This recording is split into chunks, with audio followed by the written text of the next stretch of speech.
Si Pangulong Marcos Jr. lamang ang may kapangyarihang magpatalsik sa akin. Matigas ang paninindigan ni Solicitor General Menardo Guevara na nasa kamay ni Pangulong Ferdinand Marcos Jr. ang desisyon kung aalisin siya sa pwesto. Ito ang kanyang matapang na tugon sa naging pahayag ng Presidential Communications Office, PCO, na hinimok siyang suriin kung nararapat pa siyang manatili sa posisyon.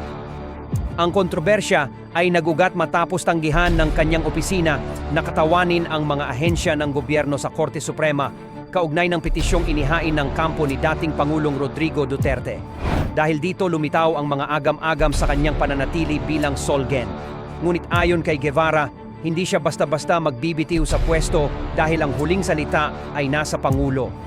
Siya lang ang may kapangyarihan na tanggalin ako at kung anuman ang maging desisyon niya, buong respeto ko itong tatanggapin, anya. Inaamin ng gobyernong ito na galing mismo sa abogado ng gobyerno kasi ang Solicitor General abogado ng gobyerno na talagang walang jurisdiction. Ibig sabihin, inaamin nila na illegal, unconstitutional ang ginawang pag-aresto, pagditini at pag-kidnap kay Presidente Duterte. Okay, pag-usapan natin yung tungkol sa pag-refuse ni Solicitor General Menardo Guevara na maging abogado ng mga respondents sa writ of habeas corpus na naisampa sa Korte Suprema. Ito, may nagsalita na ang masipag, matapang na Yusek Claire Castro.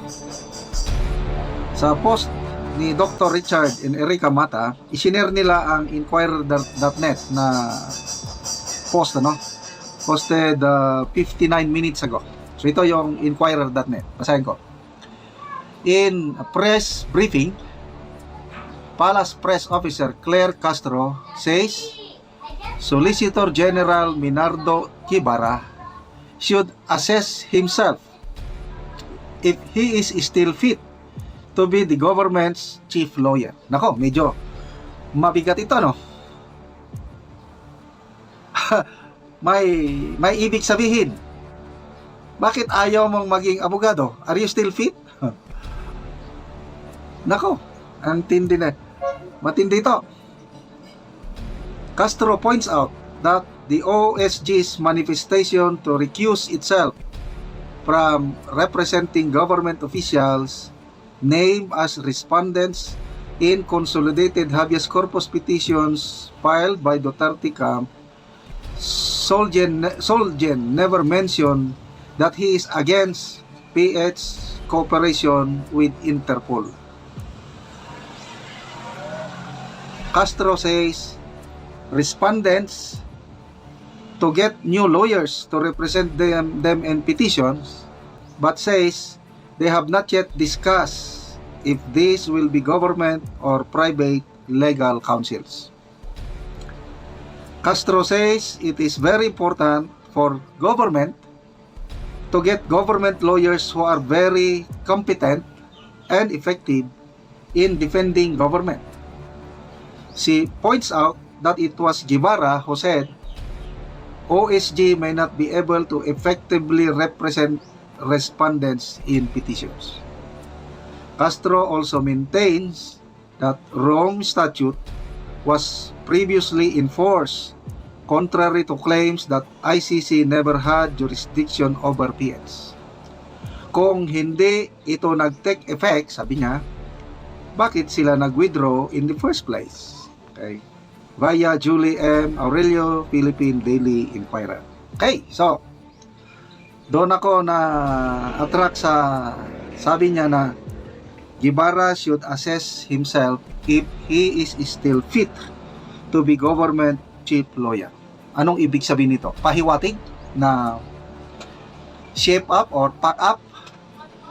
Pahiwatig na ba na opinion ko lang ito Wala akong ibang basihan kundi sariling opinion lang na pahiwatig na dahil dito baka sisibakin na si Solgen Guevara. Nagtatanong lang naman. Kasi kung sabihin mo na are you still fit? Kasi pag nasa isang posisyon ka, you should be fit for that job. If you are not fit anymore, ano ibig sabihin nun? Di umalis ka na lang. So tingnan natin kung anong So I'm sure medyo kaabang-abang ang mga mangyari kasi first time nangyari ito na ang isang Solicitor General ayaw niyang depensahan ang government officials na naireklamo as respondents. Okay, magbasa tayo sa mga comments. Dayday Sagario. Sabaa diha Castro, Muraban kag sobra sa linog. Keep your mouth shut, sabi dito. Corlin Tan Galon. Nalahi nagyod si Attorney Claire.